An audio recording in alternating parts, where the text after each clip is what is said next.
Hello everyone, welcome back to another 2v2 battle. Bringing the Beast Lord, the generic Beast Lord, because I still think he's really cool looking Beast Lord, especially when he does his little sidewalk like he just did right there. But he is going to be leading the Beastmen today, and my ally is going to be Chaos versus the Bretonnians and the Dwarves. Was going to bring a different army, but since I saw Chaos as my ally, I was like, let's bring the Beastmen again. They could be a fun race, just to charge down people. But specifically, I remember I was asked kind of a while ago to show off a battle with the summoned Cygor to see if they are relevant anymore ever since the changes to summons, like 2 patches ago, because I have not used one since then. So I thought now is a good time. Again, excuse me for my voice, and if I sniffle or something, I'm still fighting that cold. Colds are annoying. So you can see here I brought the Savage Dominion and Vile Tide so that I could have a spammable spell to proc the Wild's unique trait here, which gives a map-wide speed and vigor buff. So I use the Vile Tide to try and make sure that my army stays as fresh as possible so they fight better, basically. Besides that, you have the Beast Lord with a couple of his generic boosting abilities that he shares with Kolek. Behind them we do have a Chariot and also a group of Minotaurs with great weapons. The main battle line is all just Gore Herd, and then we have 4 Ungore Spears, 2 on each flank. And we see I also have a Chaos Puppy to do poison damage, and of course 2 Gorbals that come standard with every single Beast army. For the Chaos faction, we have front line of Chaos Warriors, 2 Aspiring Champions, Kolek Suneater, and a Dragon Ogre Shaggoth, 2 Forsaken, Chaos Halberds, and a Chaos Sorcerer with Occam's Divine Razor, Pit of Shades, and the Pendulum spell. For the Dwarves, we have 2 Gyrocopters with Brimstone Guns who are on their way to give some trouble to the Dragon Ogres. We also have upgraded artillery here with 2 Grudge Throwers, 2 Cannons, and a front line of Dwarf Warriors upgraded, being led by Grombrindle and a Runesmith. Then for the Bretonnian player, which I couldn't see approaching the hill because they're hidden behind here, there's a lot of cav. We have Albrecht de Bordelot leading 2 Royal Pegasus Knights, a Damsel of the Heavens. There are I think there's 3 Knights Errant in here, 2 Knights of the Realm, and a Grail Knight. So an all-cav army from Bretonnia, which I will find out here very soon. Very, very soon. So the 2 cannons, again, excuse me, are going to be trying to destroy my Gorbals. So I'm immediately trying to get them to run ahead of the army and get to at least about right here. Because you can see at this point, that's a really bad angle for the cannons to hit us at. But until we get there, the cannons are actually pretty accurate, especially when you upgrade them. But you can see right there, they're having some trouble hitting at this Gorbal because of the trees and just the angle of the hill. This poor Gorbal is getting hit back a couple of times at this point. My plan here is to hit the extreme left of the Dwarves. So we're going to move the army so the edge of our army is going to be about here, because I wanted to try and force the Bretonnians' hand. I didn't know what was hiding back here, but I thought there'd be some infantry hiding back here that would be like springing on us over this hill. Didn't know it was going to be a bunch of knights. So we're going to have to fight a bunch of knights as a bunch of Gore Herds who have 15 armor. So, it should go pretty well. Here I start to discover what the surprise is, as we see all these Knights, Knights Errant, Knights of the Realm, and Grail Knights coming over the hill. You can see my ally is making a charge for the Dwarf line.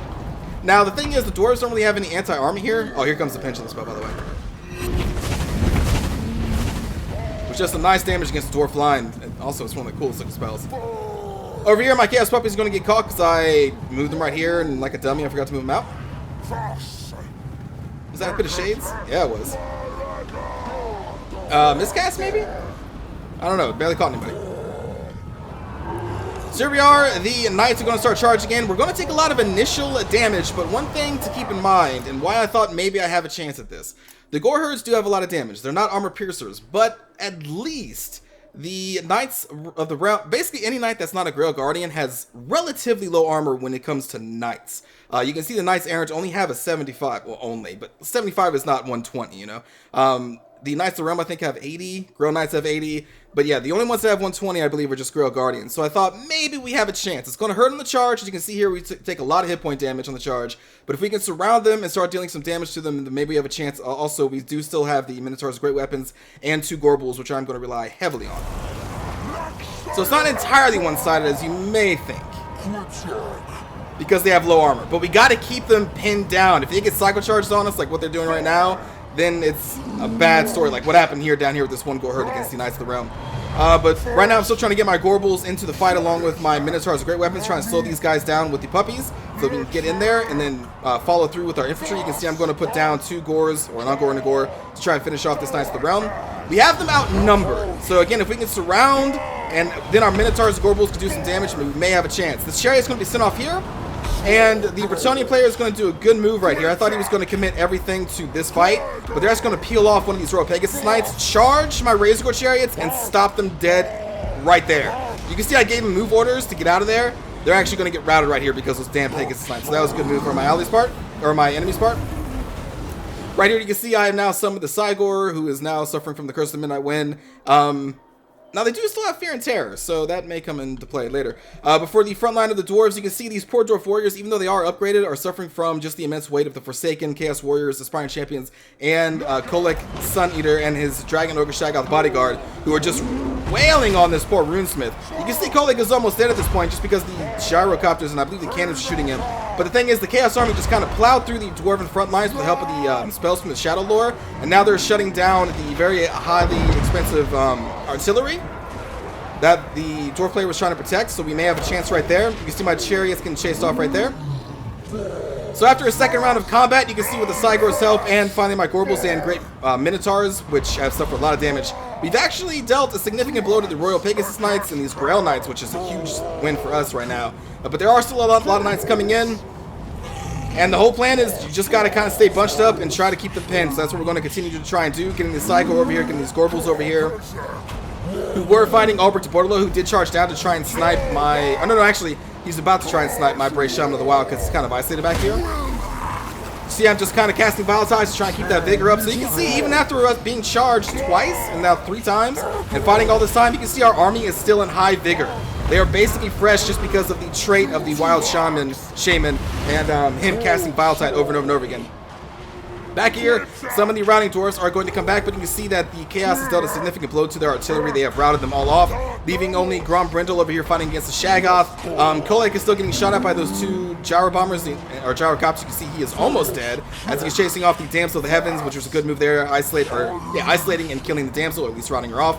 Meanwhile, back here, we have dealt a significant blow because we have just killed Albrecht, who was trying to kill our Brave Shaman, who ran out of there, and then through our 2 Gorbals, which are an unstoppable train, basically. Especially in a 2v1 fight against Albrecht, so we kind of got him, unfortunately for them, really fast.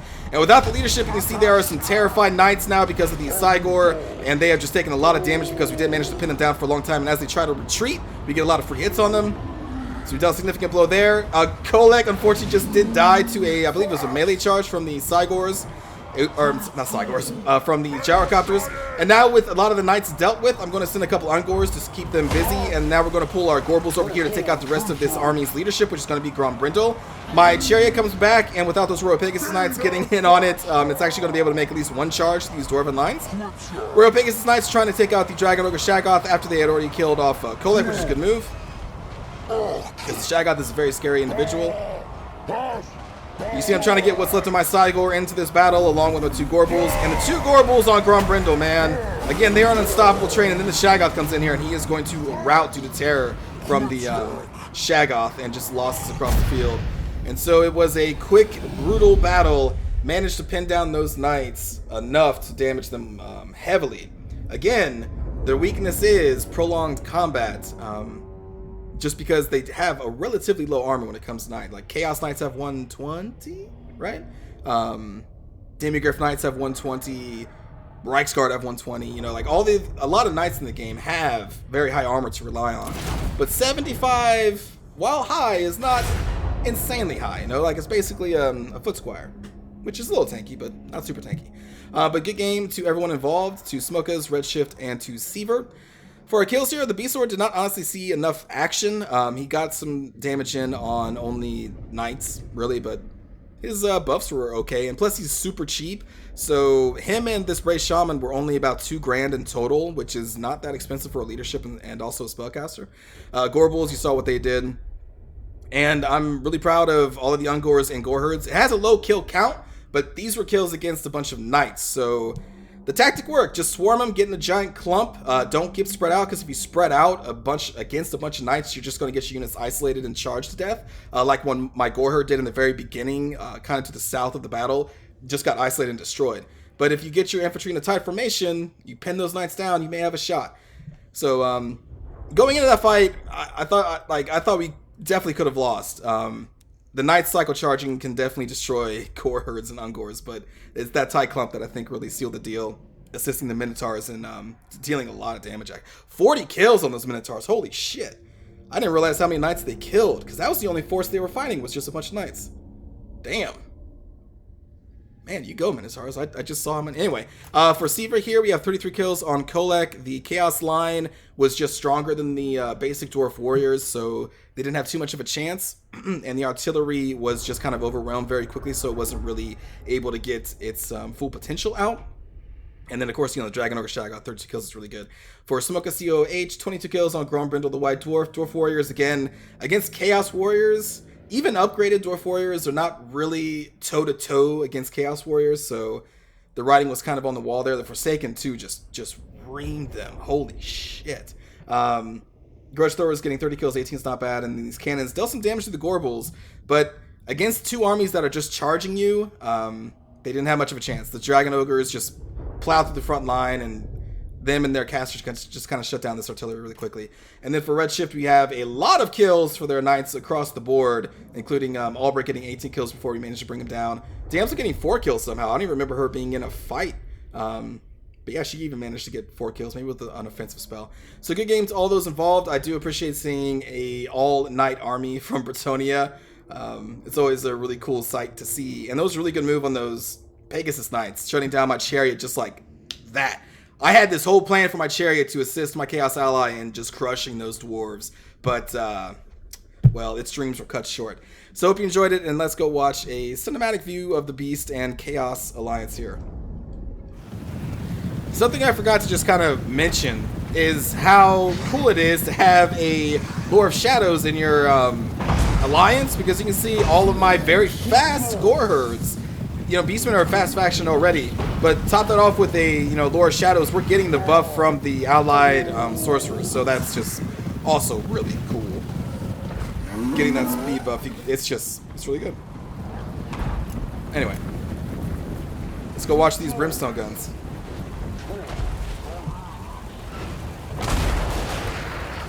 Shooting those ogres in the butt. Man, losing my voice.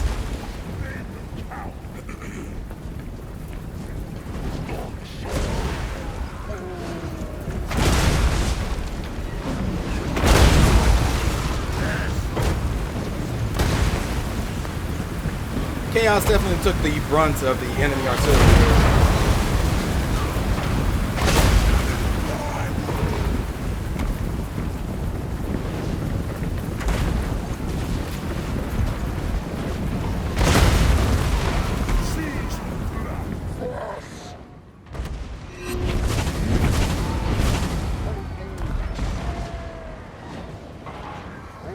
They cast their curses on us!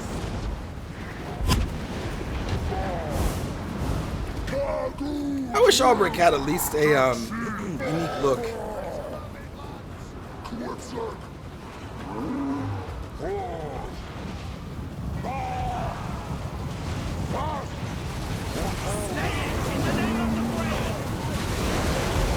Ooh, that hurts. Oh man.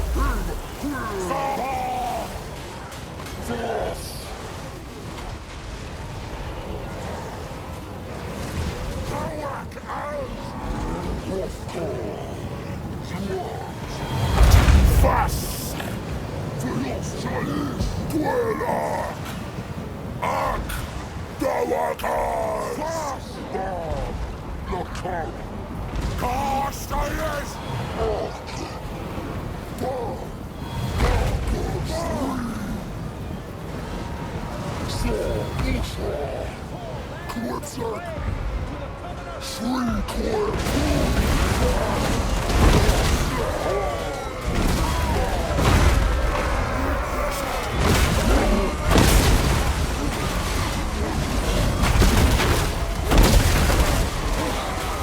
Kolek is still so cool.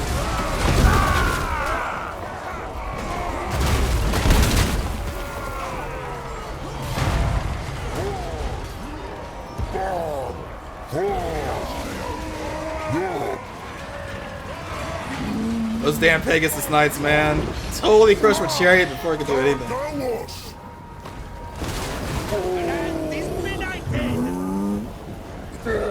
Fast! Action! Fast! So yeah, the Cygor, I think it did a lot of work. I think it taked a lot of damage from the enemy knights. It had that fear and terror. Well, more precisely, terror is what I really wanted from it. And it procced a couple times, so I think it works as long as you don't summon it to use it for its like siege ability. Because I don't think that's really utilizing the Cygor that much, at least the summon one. But if you can pop it in the middle of a fight so that you have a fear and terror unit that can also have a high set of hit points, I think it could work. I probably should have been using this guy even more.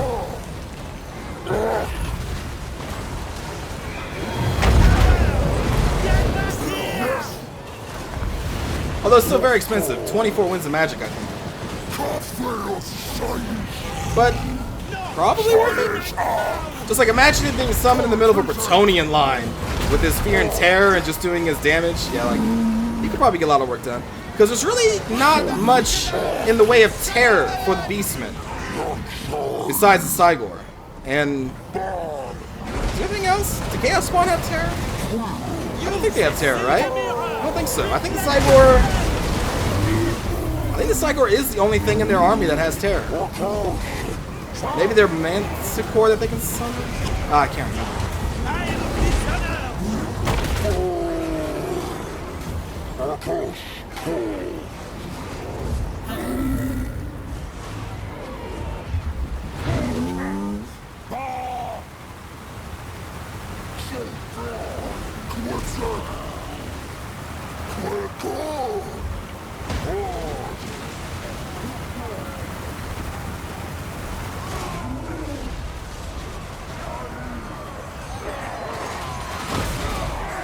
They're coming for you, Grombrindle.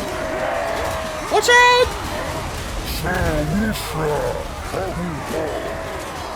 Cygor coming over the hill.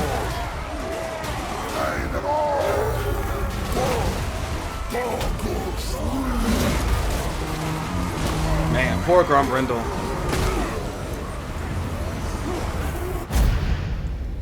There's not much that can stop the two Gorbulls, man. They are just so damn the strongest units in the game. And I like and I hate it. I like it because without them, I think the Beastmen would just be a bleh faction. But they changed them into a really good faction. Like I think the Beastmen could work without the Gorbulls. I guess they could, but I don't know. It's kind of cool that I guess like their unique thing isn't just that they all are fucking frenzied killers, but the fact that they have the strongest units in the game. Again, I don't know if there could be an argument made against that. Gorbulls are the strongest, right? I don't know. If you think someone else is stronger than the Gorbulls, then let me know. Especially for the price. Holy shit, man, they're so good. Like, just look how good these. Like, let's just.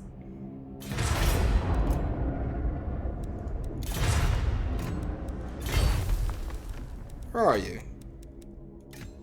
So, I mean, that's pretty expensive, but you really don't need that. If you put them in a pair of two, which I always do, you don't need them both to have this because it affects allies in range. So you can take that off of one of them. If you really want to get crazy, you could give them a push and strength if you want to, but I don't normally do that. Now, I will normally keep Foe Seeker, but I even took that off because we had the Brave Shaman of the Wild. So here you can see 1,300, and then this one's only 1,000. Only 1,000 for this unit. This unit is insane, man. For 1,000 gold. Again, if you put them in a pack, backed up by the Brave Shaman of the Wild, who was so cheap, because you take off all those spells. You keep those two. You definitely want that. That's what makes it work. And he's only 880, so like he's buffing their vigor throughout the entire battle by spamming out Vile Tide, which only has a 23 second cooldown. So every 23 seconds, you're casting this thing with super cheap, and it gives 10% vigor to your entire army, which is good enough, basically. So that way you don't even need to spend money on Foe Seeker. Now, like, the speed is still nice, but if you're trying to be cheap, it's just take it off. And again, you don't need this on both of them if you keep them in a pack, which you should always do. The Gorbul strength is the fact that you roll them in groups of 2. Don't separate these guys, unless you're about to win and you just need to kill, like, a Goblin Shaman or something. But yeah, always roll them in 2. So cheap. That's what makes them so So damn strong. Look at those stats, man. Backed up by the fact that they have Slaughterer's Call. Oh, man. It's just... Oh, you know what? Let's check to see if anything else has Terror. I don't think it does. A lot of things have Fear. Yeah, like the Chaos Spawn have Fear. The Minotaurs have Fear. Oh, the Giant. God, I always forget you even have a Giant. Okay, so the Giant and the Cygor are the two things that have Terror. Okay. Not even Morgor has Terror. Anyway, impromptu love of the Gorbel here at the end of the video. Hope you enjoyed the episode, everybody. I will see you all next time. Take care.